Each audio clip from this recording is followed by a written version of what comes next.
The CBS Radio Mystery Theater presents...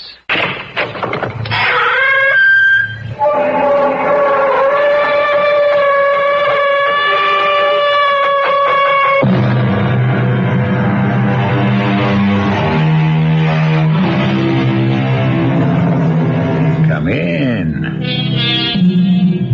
Welcome. I'm E.G. Marshall. Nothing has concerned mankind longer or more consistently than the future. Before we could write, perhaps even before we could talk, we scanned the skies for signs of sun or rain, made sacrifices to ensure the success of undertakings. Always the inner eye gazed in fear and trepidation on what John Milton called the never-ending flight of future days. Always we have asked of no one in particular, or of anyone, what will happen tomorrow? I let my mind go foraging into the future, seeking out the secret, hunting through time and space for happenings that never were, yet always were, crises that have never occurred, yet are bound to occur. Circumstances for which the stage was set centuries and eons ago, waiting for the actors to arrive. Eventualities conceived in a dark past, waiting to see the light.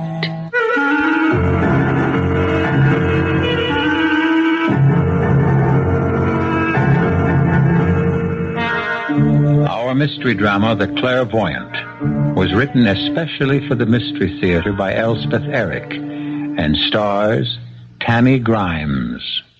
I'll be back shortly with Act One.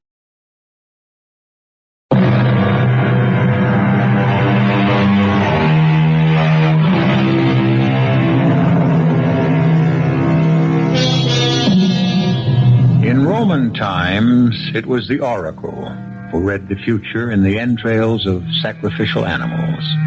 Nowadays, we're more refined, and we call the oracle a clairvoyant. But the idea is the same, and so is the purpose, to know what is coming tomorrow.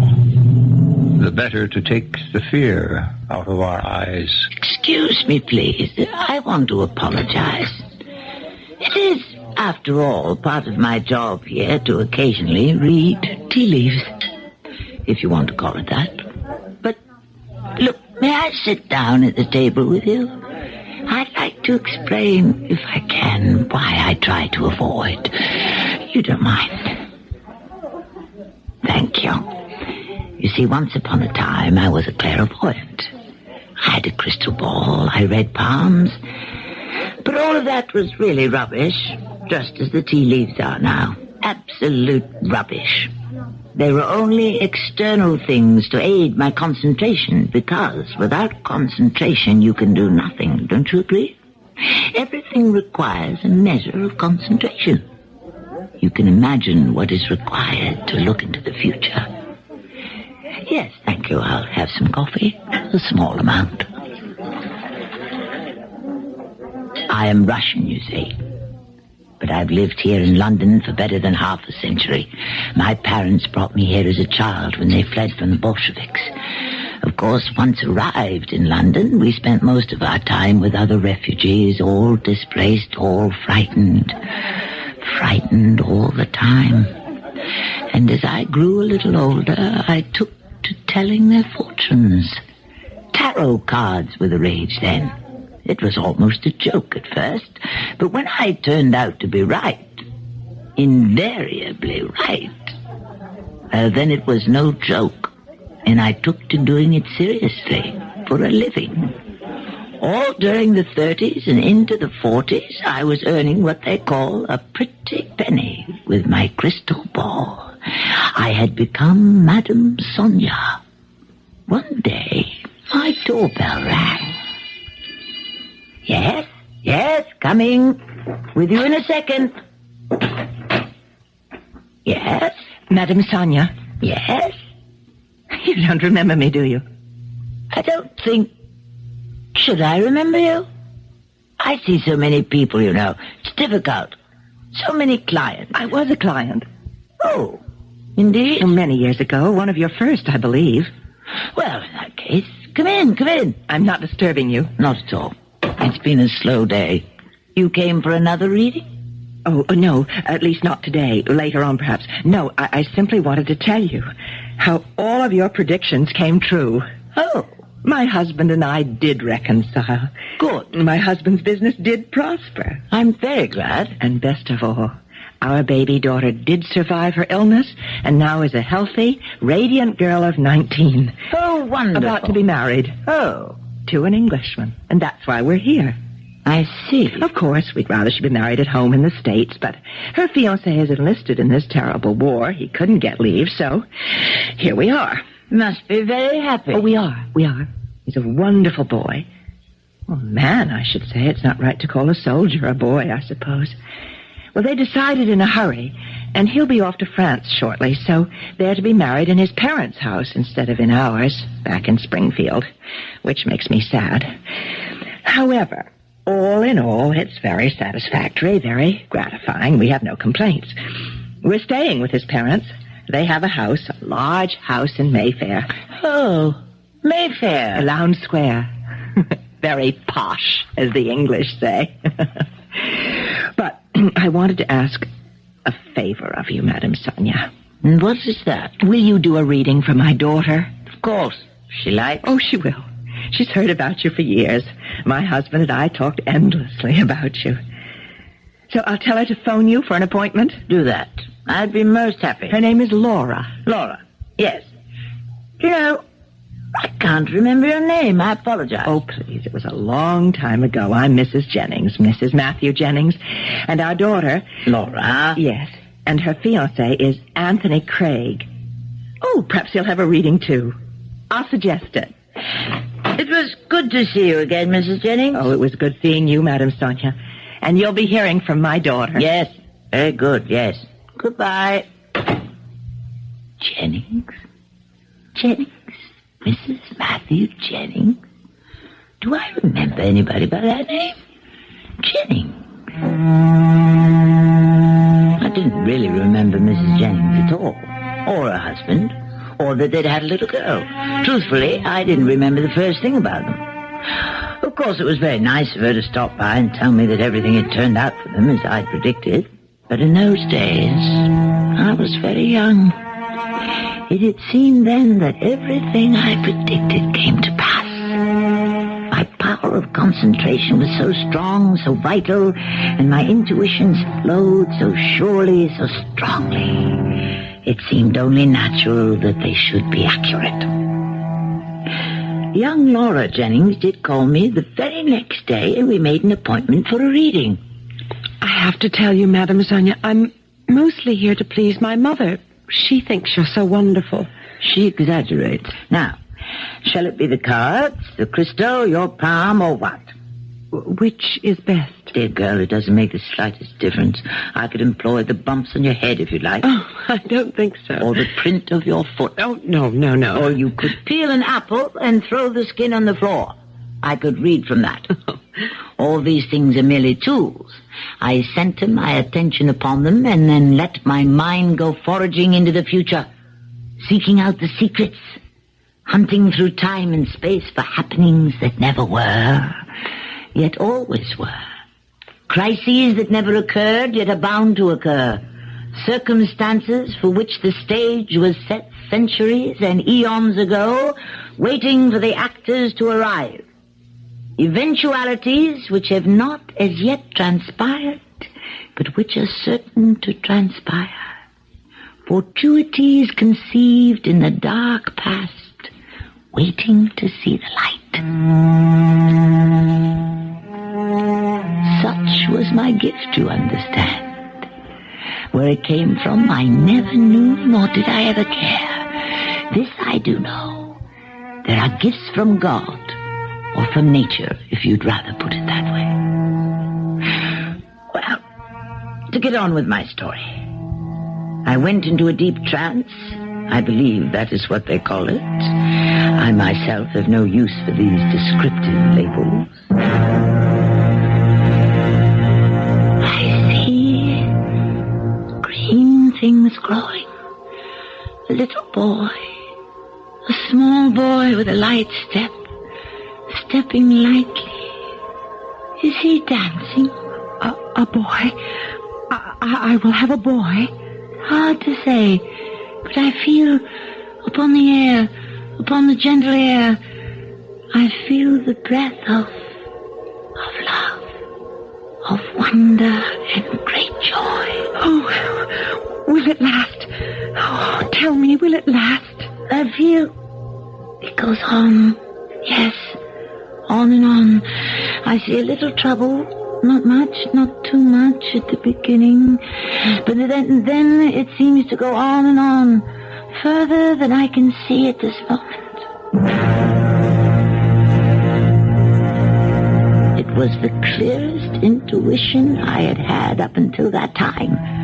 For there were times when the visions presented themselves in symbols, the way a dream does when the dreamer wants to express desire.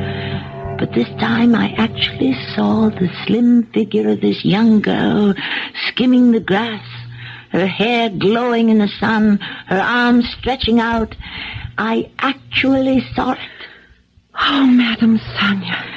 I'm exhausted. You will forgive me. I'm very, very tired. Oh, of course. I'll leave you so that you can get some rest. Another client coming shortly. Yes, there's just one thing. And what is that? I'm going to tell my fiancé to come and see you. May I? Of course, dear girl. Oh, Madame Sonya, you've made me so happy. Very glad. If I'd had any doubts about my future, well, you've driven them all away. Thank you. Goodbye, Madame Sonya.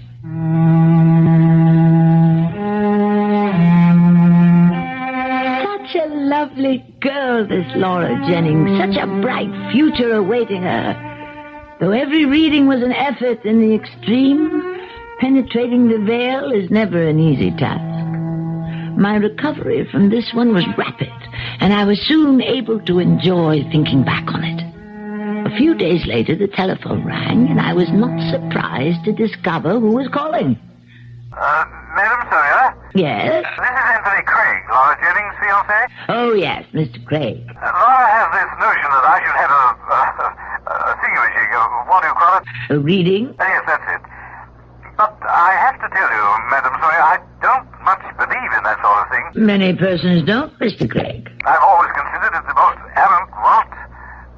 However, Laura can be very insistent and very persuasive, so if you could manage it tomorrow... 9 o'clock.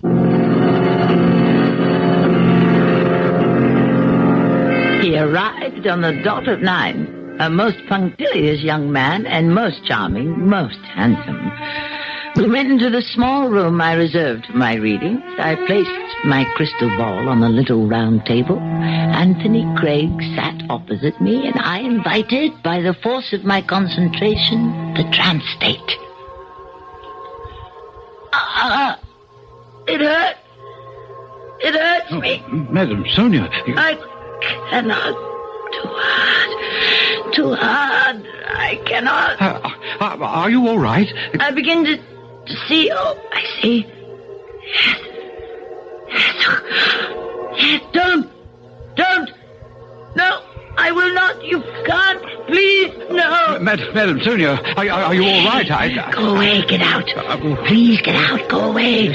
I mustn't. I won't clear out. Go away. It's too hard. Too much. I was only faintly conscious of my own voice uttering these words, only vaguely aware of my own pain. When I returned to myself, Mr. Anthony Craig had gone. It was our own Henry Wadsworth Longfellow of a century gone by who wrote, "Look not mournfully into the past. It comes not back again. Wisely improve the present. It is thine. Go forth to meet the shadowy future without fear, and with a manly heart. I shall be back shortly with Act 2.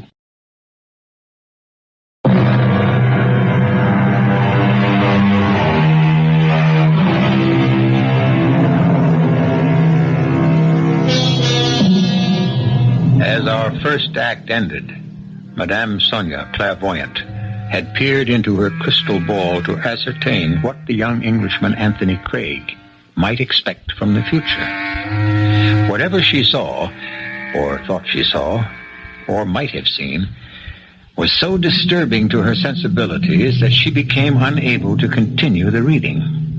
With cries of, "No, no," and "I can't," she recoiled from whatever it was she saw and entreated the young man to leave. When I returned to myself, Mr. Anthony Craig had gone. So shaken was I by my encounter that I cancelled all my sessions for the next few days in order to recuperate. I did not even answer my telephone when it rang. But on the fourth day, this is Madame Sonya. Madame Sonya, where have you been? I've been indisposed. Who is this, please? This is Laura Jennings. I've been trying to reach you. What is it, Laura? I must see you. I'm not feeling well, Laura. I'm not giving any readings at present. I must see you. It's terribly, terribly important. Laura, in my present state, I don't quite trust myself. Oh, Madame Sonya, please, as a friend. Very well. Come round this afternoon, 4 o'clock. 4 o'clock. Oh, thank you. I'll be there, and thank you again.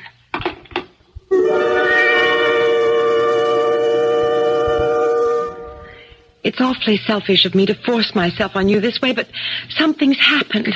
Come into the parlor and sit down. You said that you haven't been well. You haven't been giving any readings. That is true. I didn't really come for a reading. I came for advice. Oh, I'm not in the profession of giving advice. I always hesitate a long time, provided I am asked. But I can't go to my parents. They wouldn't understand. Why don't you compose yourself and tell me what's bothering you? Well, you know I told you we're staying with the Craigs at their house on Lowndes Square. So you said. It's very near Green Park, and every morning I've been taking their dog for a run. I like the idea of doing them small favors like that. They've been so kind to me. You are about to become their daughter-in-law. Well, yes. And that's what I've come to ask your advice about. You see, I've met someone. A man. A new someone? A new man? It was pure accident. I always walk the dog through Kensington Gardens, and I sat down for a little while near the statue of Peter Pan. You know the one? Yes, I know the one. Every day that I went there, a young man was sitting on a bench nearby, reading the newspaper. I always noticed him, but I never paid any attention to him until a few days ago. Oh, excuse me. Mm-hmm. What? You're an American, aren't you? How'd you guess?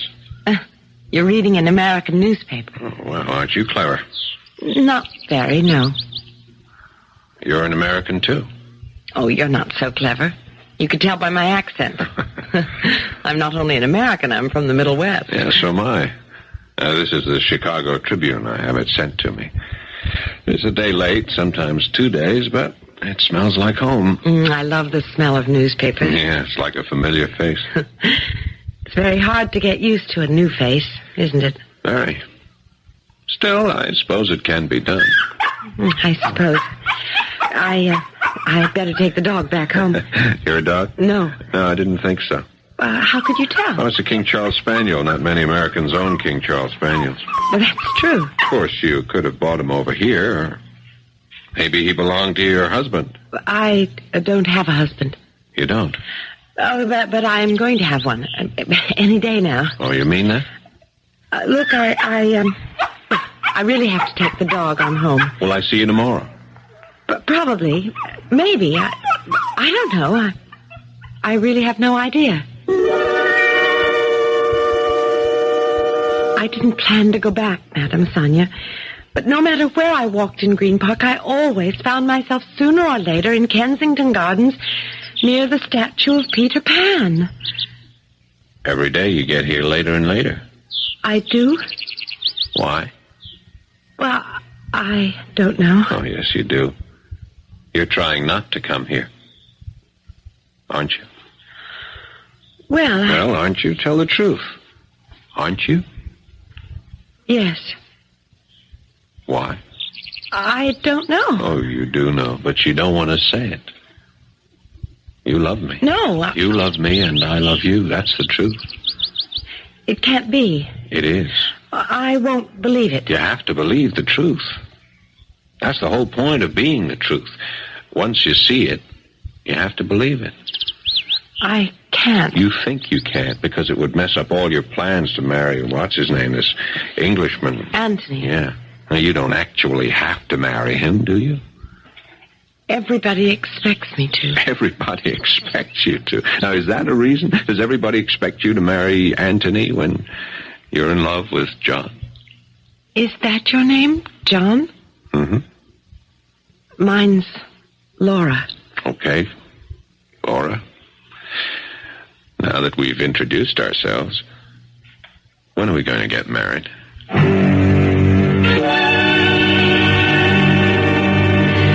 So you see, Madame Sonya, why I had to come to you. There's somebody else. Do you expect me to advise you on a thing like this? Oh, please, I'm so lost. I don't know what to do. You think you love this American? Yes. You no longer love Anthony Craig? Well, I don't know. Dear girl, what can I say? Except that you must follow your instincts in this matter. Go where your heart leads you. What more can I tell you? Nothing more. I'm sorry. Madame Sonya, do one other thing for me. Try to read my future again for me. Dear child, that's been done. But things have changed since then. Nothing's the same. I'm not the same. Oh, please, please. She was so distressed, so appealing in her distress. I had become fond of the girl and had sympathy for her predicament. So weary as I was, shaken as was my faith in myself, once again I placed the crystal ball on the small round table, seated myself opposite to Laura, and invited the trance state. Everything was the same as it had been before. I saw green things growing, spring melting into summer, a little boy dancing, love filling the soft air. All is before. And that is what I see in your future. Then it hasn't changed. I have told you what I saw. Oh, Madame Sonya, thank you. Thank you so much. And I do hope I haven't tired you. It was a pleasant reading, not like some I have endured. Well, you must get some rest now. Yes, rest. All sessions are fatiguing. I'll leave you then. Oh, thank you. Thank you so much. To tell you the truth, I had had quite enough of the Jennings family, and likewise the Craigs. I wish them well, and I wish that I might never have to see any of them again. When Laura left, I retired to my private chambers and was about to run a hot bath when my door chime sounded. I groaned in protest. Was I to have no peace at all? No chance to restore my strength, renew my psychic powers? Whoever was at that door did not mean to go away. I went to the door. Madame Sonya? Yes. I am Horatio Craig. You said Craig? Anthony's father. May I, come in? Why, yes, I suppose you may. I can't spare much time, I'm afraid. Please come into the parlor. I came to see you about my son. Oh, do sit down. He's been behaving rather oddly of late. Oh? In what way? Well, he seems abstracted, remote, as though his thoughts were far away. For a young man about to be married, he is singularly distracted and, not altogether in possession of himself. Mr. Craig, what has all this to do with me? Anthony has been this way, locked thought within himself, as it were, since the day of his appointment here with you. Oh? Now, what could you have said to him to have effected such a transformation? I said very little. Yes, but what? I think you had best ask the young man what I said. I choose to ask you. And I refuse. No, you Mr. Craig, there are ethics in my profession as well as in any other. The doctor, the analyst, the lawyer, the priest. All these protect what is revealed to them in private. So it is with the medium. Whatever transpires in that little room back there at that small round table, it remains privileged information. No one is privy to it except my clients and myself. Do I make myself understood? You won't change your mind? No. I'm quite willing to pay. This has nothing to do with money. Oh, you could use some money, it seems to me, the way you live here. I earn enough by my readings to support myself. Then do a reading for me. What? Read my future. I'm very tired. It has been an exhausting day. Oh, it's not even noontime. Even so, if you care to make an appointment... I want the reading now. Next week. In a few days. Perhaps tomorrow. No, now, right now. I can't. I insist. Oh, very well. Come, I'll do my best. Well, that's all I ask. Sit down there, please. Very well. What should it be? The tarot cards, the crystal ball, the palm? What is your pleasure? Well, why not read my palm? Very well. Your hand, if you please. No, not that one, the other one. Be very quiet. Don't speak. Be as quiet as possible. Very, very still.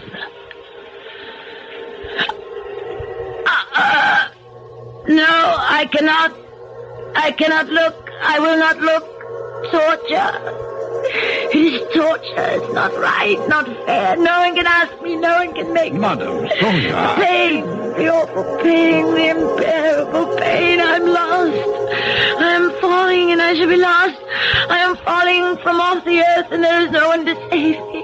Dust clogs my throat. Darkness puts out my eyes. Oh, pain and more pain and the horror and the awfulness. No.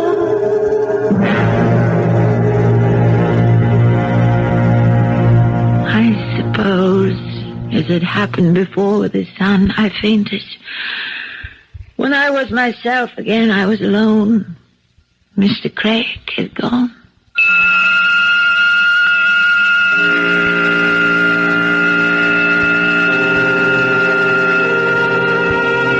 What horrors lie ahead for us? We do not know. We do not wish to know. We would rather stumble along blindly than know we are heading for disaster. And yet, what joys are ahead? What happiness? Do we wish to know? Perhaps it is just as well that we do not know, that we wait, silent and patient, for whatever the future brings. I shall be back shortly with Act 3.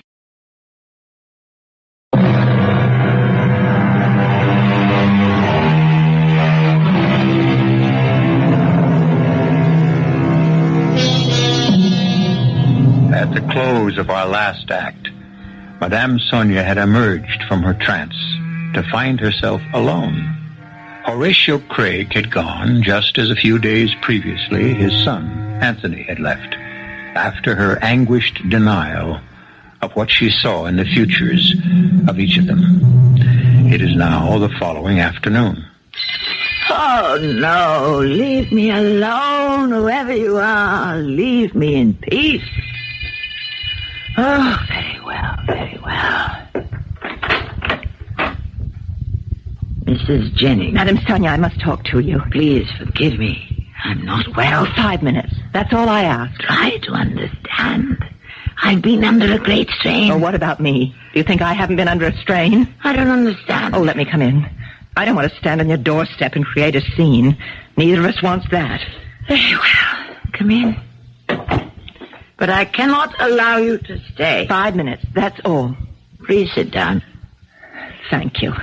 Now, what is it? Madame Sonya, the house on Lounge Square has become a place of horror. At least for me. The Craig house?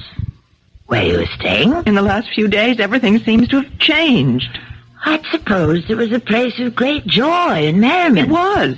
And then in the space of less than a week... Tell me about it. Well, most recently, Mr. Craig, the elder Mr. Craig, has become sullen and taciturn. He was always such a pleasant man. Today, he hardly spoke to me at breakfast. He hardly ate anything. And the Craig household always serves those wonderful English breakfasts. Well, when I pressed him for a reason, he admitted to me that yesterday he'd come to you for a reading. Is that so? That, is so. Yes. But what on earth did you tell him? I cannot repeat it. You must. I am not even certain myself what I said to him. Oh, that's impossible. You must know what you said. In a trance state, I do not always hear myself. You remember nothing? Not with any clarity. Well, what about young Anthony Craig? He came to you for a reading, too. He told me so. Yes, a few days back. And he's changed. He's so distant, inaccessible, even cold and frigid. The English often give that impression. Oh, I know that. Believe me, I know that, and I'm quite prepared for it. But almost immediately upon our arrival here, we broke through that shell of reserve. We've become great friends, and I so look forward to having young Anthony for a son-in-law. Now, these last days, ever since he came to you, everything has changed. Oh, Madame Sonya, I beg you, please tell me what happened here. Mrs. Jennings, I cannot. Well, you must. The world seems to be crumbling about me, and I don't understand anything anymore. Even Laura. What about Laura? Well, she's changed, too. I'm sure that wasn't caused by her coming to you. You gave her such a wonderful reading. But she told us about it. The green grass, the sunshine, that her first child would be a boy. I said that? Well, indeed you did. Don't you remember? Mrs. Jennings, there is something I should tell you about Laura. Laura and myself. Oh, Laura told us about the reading. I told you she had. She came to me another time, not for a reading. Laura is in love. Well, of course. We all know that. And Anthony? It is not Anthony she's in love with. Not Anthony. Whatever you're talking about. What other man could she be in love with? A man named John. Laura doesn't know anyone named John. He's an American. Oh, where did she meet him? In Green Park, Kensington Gardens, near the Peter Pan statue. Well, how? While walking the dog. I simply can't believe it. It was love at first sight, on her part and on his. He's asked her to marry him. He's waiting for an answer. Oh, that's incredible. Love is always incredible, don't you think? Well, what's to be done? Whatever is to be done. Hush, hush, Mrs. Jennings, listen. Air raid. Oh, it's a warning. Well, I must go. No, stay here. We'll go down in the cellar. Oh, I can't stay here. I must go home. My daughter and my husband will be expecting me. Mrs. Jennings, don't go. Stay here. I can't. Please, I beg you. I best get back into the house, Mum. That woman, she lives in Mayfair, Lowndes Square. Yeah, I'll have to ask you to go inside, Mum. Will she get home? Oh, it's possible, Mum. Now, will you kindly go back into the house? They bombed us for an hour. It was the first London bombing of the war. I crouched in my cellar while death and destruction showered down. In the dark, in the damp, I listened to the discordant music of man's hatred of man.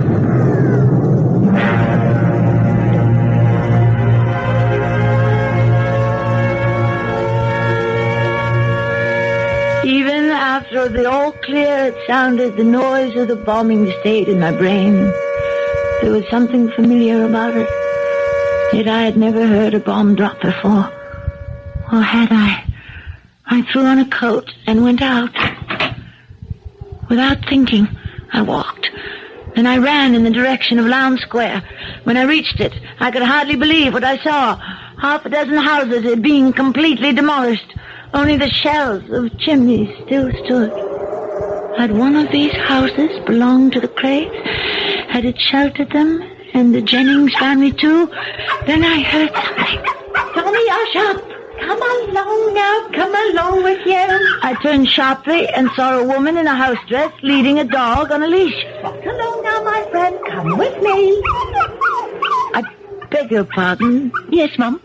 Do you live around here? I live in Bayswater, but I work in Lowndes Square. Did you by any chance know a family named Craig? Oh, Lord love us, I knew them. Which is their house? That one. That was their house. Merciful heaven. Bombed out, complete, terrible thing. Did you know the Craig family well? I worked for them time to time. Quite a lot of late. They were getting ready for a wedding in that very house. Did you know their house guest? The Jennings family. I knew them. Oh, yes, lovely people. Craigs, Jennings, all lovely people. Were they all killed? Well, they're still digging, of course. But it looks like all of them was killed, except maybe the girl. What about her? Well, she used to walk the Craig's dog for them, morning and afternoon. This dog, right here. A King Charles Spaniel. She told me. Well, this afternoon, for some reason, she started off with the dog as per usual. And then she saw me out in front of number 17 where I was doing some polishing, and she asked me would I be kind enough to keep the dog for her, as she had an appointment. What sort of appointment, did she say? Well, it wasn't for the wedding. Nothing to do with that, because she said she was going to the park, Green Park. She said generally she took the dog with her, but she said this time it's different, and she'd like to go alone. So I said I'd be happy to keep the dog for her, and she ran off. She never came back for the dog. And whether she went back into the Craig's house or not, I've no notion. Thank you. Thank you so much.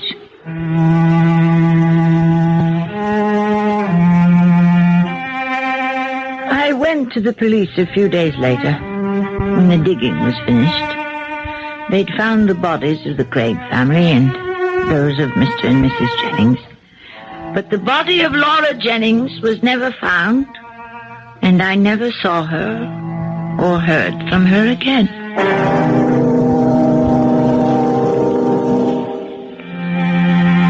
I lived through many bombings after that, through the whole siege of London.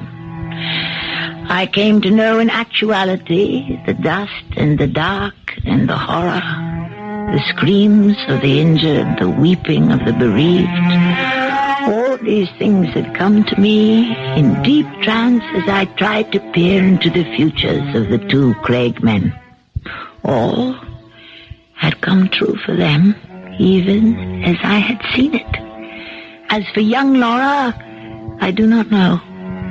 One can only pray that she reached Green Park, met her young American friend, and that together they lived through the bombings, or somehow escaped to the States.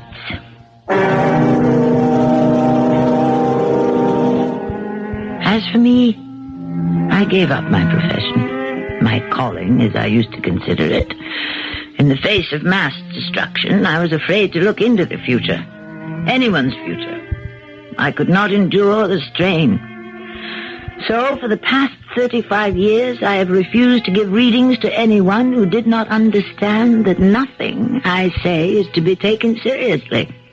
I myself do not take seriously anything I say.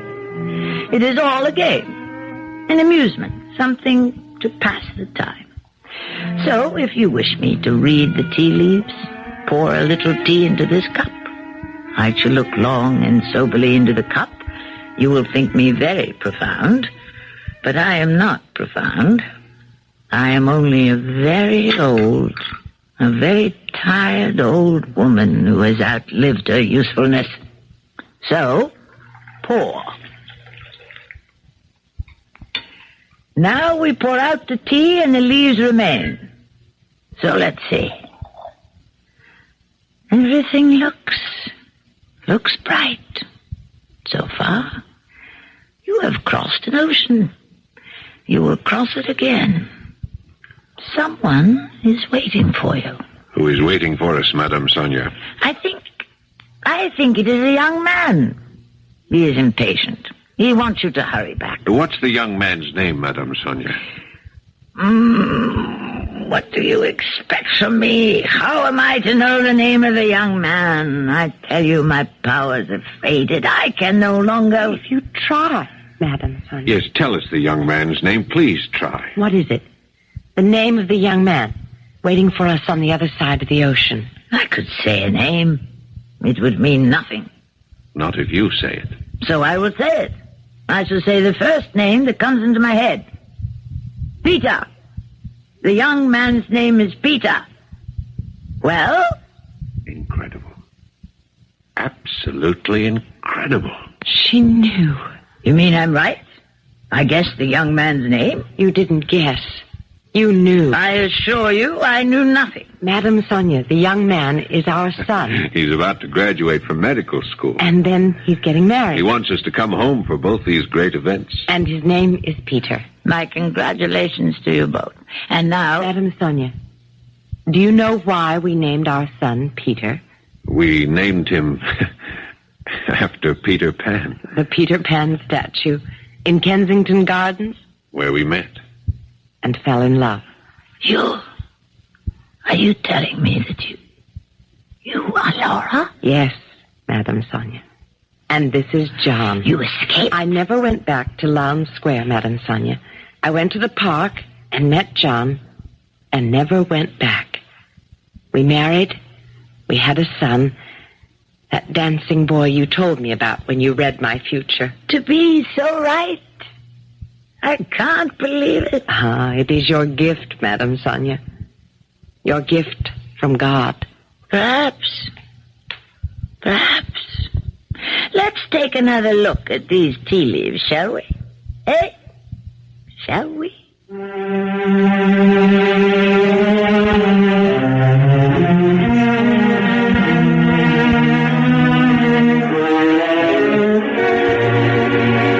Do you believe that there are persons who can project their imaginations so forcefully into the future as to detect what lies ahead?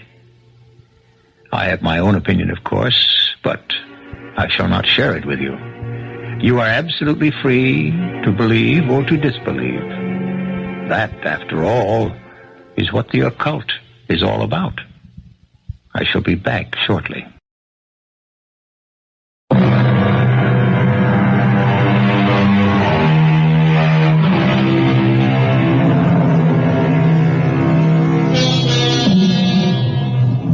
Speaking, as we have been, of the future and its perplexities, I'd like, before I leave you, to read you a short poem written by Mary Gardner Brainerd in the 19th century.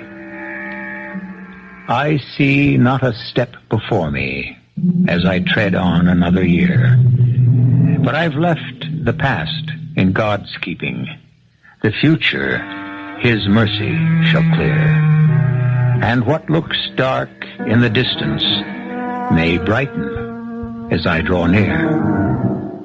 Our cast included Tammy Grimes, Marian Seldes, Patricia Elliott, Ian Martin, and Paul Hecht. The entire production was under the direction of Himan Brown. And now, a preview of our next tale. You shall never see one more cent of my money. Good day. Good day again. Princess? Wait.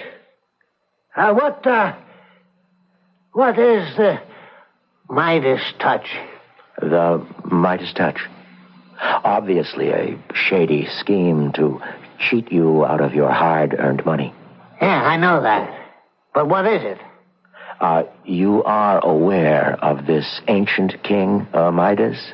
Everything he touched turned to gold. Seems to me I did read about him. Yes, the touch. The Midas touch. It can be achieved. Are you standing there and saying that you can sell a man the power to touch something and it'll turn to gold? In a word, yes. This is E.G. Marshall inviting you to return to our Mystery Theater for another adventure in the macabre. Until next time, pleasant dreams.